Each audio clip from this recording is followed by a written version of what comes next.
Salutations everybody, it's Matty here, and we're talking about Mass Effect Trilogy Remaster. It's been a couple weeks since we've heard anything, and yeah, I'm suffering from withdrawals. I don't know, man. We just gotta talk about Mass Effect. Like, this is a new record. We're actually going extensive periods of time without any leaks, and this is a horribly kept secret, so I'm not sure what's going on right now, ladies and gentlemen, but we'll see in due time, I imagine. So today, it's not really an update, it's just a discussion that I've been wanting to have, but I wanted to be patient and see if any news popped up. There hasn't been any, so I think now's like a good window to talk about the Mass Effect Trilogy Remaster and just air some worries, but I'm not a fan of like instantly kicking the door down and being, I guess, negative for a lack of better words. So I just want to start off with one positive aspect of this entire discussion. With EA Play and Game Pass essentially merging together, now when this Mass Effect Trilogy Remaster does drop, you'll be able to get it if you are a Game Pass subscriber. So if you're on PC, if you are a Xbox user, you're good to go, man, and you can get this thing dirt cheap, which means that Xbox continues to offer that unprecedented, insane,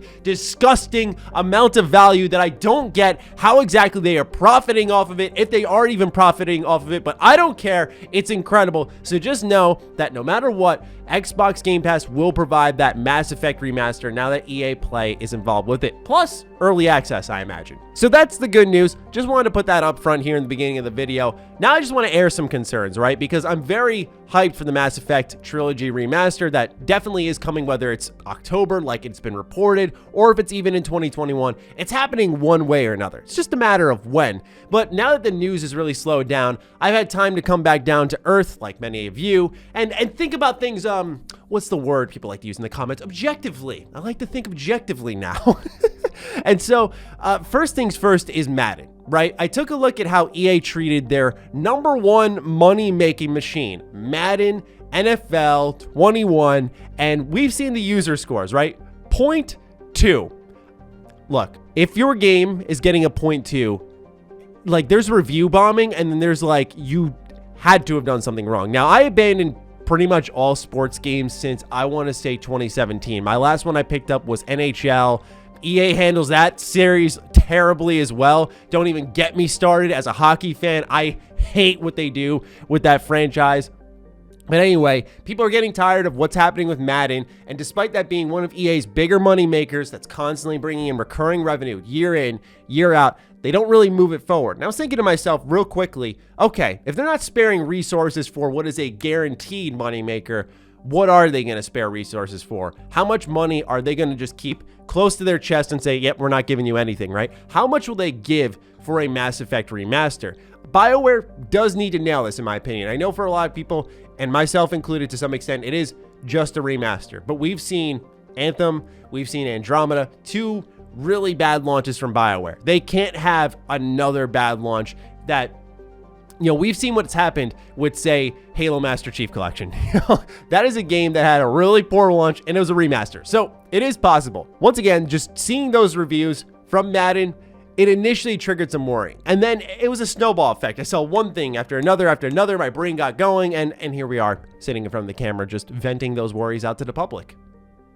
Yeah. The other thing, I don't know if it's really an EA problem, but the expectations versus the reality of what this remaster will be. Because a lot of people have talked about two major sticking points for the Mass Effect Trilogy Remaster. Number one is they want the ending of 3 entirely remade. That's a big thing people have been asking for. Number two is fully updating 1. Not in the sense of a remake, but making it play like at least Mass Effect 2. Now, I understand both of these desires, right? Especially with a remaster, this is your chance to come into the game and change some things and release it how maybe you would have wanted to if you had more time. And some people get frustrated with that nature of remasters. I totally understand that. I think that's a more alluring concept for very old games, but in the case of Mass Effect, something a little more modern, I would be open-minded to it, more so because I would love to see what BioWare would do with a brand new set of endings for Mass Effect 3 that truly did account for all the choices you made throughout the trilogy. People want that. People are partially expecting that. I think that falls more under the remake category, where we've continuously heard time in, time out that the expectation and the notion from inside sources is a remaster, which means you're up-res, you're 60 FPS, you know, it's going to look better, run better. That's kind of it. Maybe a couple of bonuses here or there. I think at the very least, EA and BioWare need to touch up Mass Effect 1. I think it'd be pretty unacceptable if they released that game as it is from back then nowadays, because people are going to just steamroll and be like, what is this? Why do people even care about this game? I don't get it. They need to touch up the combat and that. Get inside that system at the very least, and I don't think that would be a high effort task. Remaking the endings of the end of your trilogy and accounting for everything happening before that, yeah, that's a teensy bit tougher. There's new cutscenes, that's new dialogue recorded. There's a lot there. Not that it's impossible, but do I think that after, once again, it's going backwards here. After seeing how they treated Madden, do I think they're going to go ahead and remake the endings of 3? No. Why is that? Let's talk about Nintendo real quick. Wow, I am all over the place, but it all makes sense, right? Nintendo with their Mario 3D All-Stars treatment here. Look, I'm a hypocrite. I pre-ordered it.